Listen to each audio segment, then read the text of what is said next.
Now, what can help you win matches? Great strategy, yes. A lot of focused practice sessions, good captaincy, solid team combinations. A little bit of luck too. But what helps you win a tournament? That one additional ingredient that will trump all of this: team bonding. A long tournament truly tests your character and that of the teams. You can't win all matches, and you don't want to lose too many either. The state of the mind is often what makes all the difference during this time. Not being overconfident after a win and not getting too bogged down after a loss either can just make a world of difference at such a tournament as the World Cup. And the only way the mind can be at ease is if every member of the team is enjoying the journey and the process, reveling in each other's success and pulling each other up after a fall. The Indian cricket team has been looking in high spirits. Yes, sure, winning certainly helps in maintaining a happy dressing room. But it's what you are doing from the start to keep that vibe up is what can set the tone. And then wins or losses don't really matter. They started the medal ceremony ritual after every match, where the fielding coach gives a medal to the best fielder of the day, and each time the reveal was just that much more unique. It's gone viral, with fans now looking forward to the next game just to find out who the winner would be and how they would be announced. It was on the big screen one day, through the Spidey cam another day. It's obviously developed a very healthy competition amongst the team. And this right after they had a woeful fielding collapse in the Asia Cup. A lot of misfields, a lot of drop catches. Now even the players are reveling in it, enjoying it. Jadeja and Shreyas even indicated that they were winners after they caught a stunning catch during the match. What a way to build a great energy in that dressing room. The team decided to stay back in Dharamsala with their families after the match against New Zealand. They went to the waterfalls, enjoyed nature. The support staff went up on a hike. There were also apparently a ramp walk in the hotel where players walked the ramp for some laughter and fun. We don't know who came out winner, but this is definitely a new Team India, a team enjoying the pressure of a tournament rather than crumbling under it. A tournament that they know they haven't won now since 2011. And that campaign too was special because the man in charge back then, coach Gary Kirsten, also believed in building a strong team atmosphere. Kirsten was coming in after the Indian team's not so happy experiences with foreign coaches. We all know how that Greg Chappell saga went down. And Gary Kirsten turned it all around. Not just the perception in the dressing room of working with a foreign coach, but also out in the public. The genuine affection that the Indian team was developing with Gary Kirsten was seen by all. He brought in Arctic explorer Mike Horn, who just would spend time with the Indian cricketers talking about his personal experiences, about his life and his adventures, getting the players to just not think about the cricket and interact with someone who had seen it all in another sphere. And Gary later on said that that was the X factor, that helped. It was a different way of team bonding and setting the right tone. Kirsten and the others did that with Gujarat Titans as well, the IPL franchise. Being a part of that setup for a season, I can tell you that they valued team bonding. They organized sessions where every player's story was showcased. Everyone was important, whether in the playing 11 or otherwise. They held small get-togethers to distribute caps with numbers to signify the very first players of that franchise.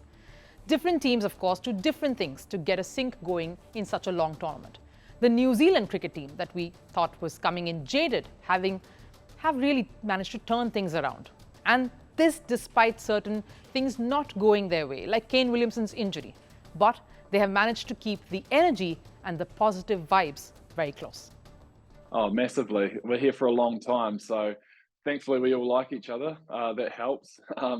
We've been together for a long time, this group. We've played a lot of cricket together, so exactly like you said, back off the field, having fun and enjoying it. It's a World Cup. You get to play for your country in a world event. We're here in India, massive cricket festival. It doesn't get much better than that. So I think for us as a group, something we really enjoy is coffee at home. So we've got our coffee machine. We set that up in the team room, and pretty much an open door policy with guys coming in and out all day. Some guys think their latte art's a little bit better than others. Some just happy to have a coffee. So I think that's probably a bit of a centre point for this group. It's nice to just always walk in knowing there's someone in there having a laugh. So I think that's one of the things we like to do off the field. Well, the smiles say it all, don't they? You know, that's what a happy dressing room looks like. You know, we saw in the Asia Cup when Pakistan exited the tournament, the vibe, the news that was coming out of it, all of despondency. That's what happens when the dressing room atmosphere doesn't keep up despite the wins or the losses. Now, some teams do activities like treks or boot camps. The Australian cricket team famously had a boot camp ahead of the Test series against India in 2011. Now, that was something coach John Buchanan had popularized back in 2006 when he had devised a boot camp ahead of their Ashes series. I don't quite know if everyone took to it quite as much though, but some teams do a lot of fun activities instead for players and coaches to loosen up and bond together.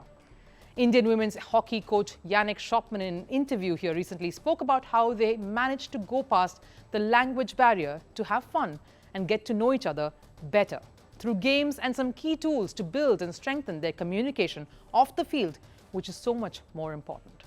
For me, it's important to listen to the players, to listen to the staff, to get their inputs. I'm not Indian. I've lived there for a while now, but some things it's just hard for me to understand culturally, the background, the language in itself, of course. So what I've done from the start or tried to do is to give the players a voice and just say, look, you know, you have to help me a little bit here. What do you guys need? What do you guys want? And we have a leadership group typically. So 4 of the girls organized a team activity. And what was really fascinating, so we were doing a variation of charades, I call it, because we're with a big group. And but they were kind of enjoying it themselves. And then they made up new rules. And they're like, no, wait a minute, we do a break. And then they were like, no, now you have to say something about the person next to you, but it can't be hockey related. So you have to say something that you like about this person. So, and we started doing that, which is quite hard actually. So yeah, that was a lot of fun. A lot of this, of course, comes from the top. It also comes from the support staff. They say a great score is reflective of the hours you've put in prepping before the test. Similarly, the efforts and the smiles on the field is a result of that, of all the work that goes in to keep the smiles on, off the field, in the dressing rooms. It's the dream of every cricketer. The ultimate glory. Few manage to keep their date with destiny. But for many, it's been heartbreaks and a cross to bear. The Holy Grail is here in India. I'm Rupha Ramani, and Firstpost brings you the ringside view. We bring you the Cup of Dreams. Cricket World Cup coverage like never before.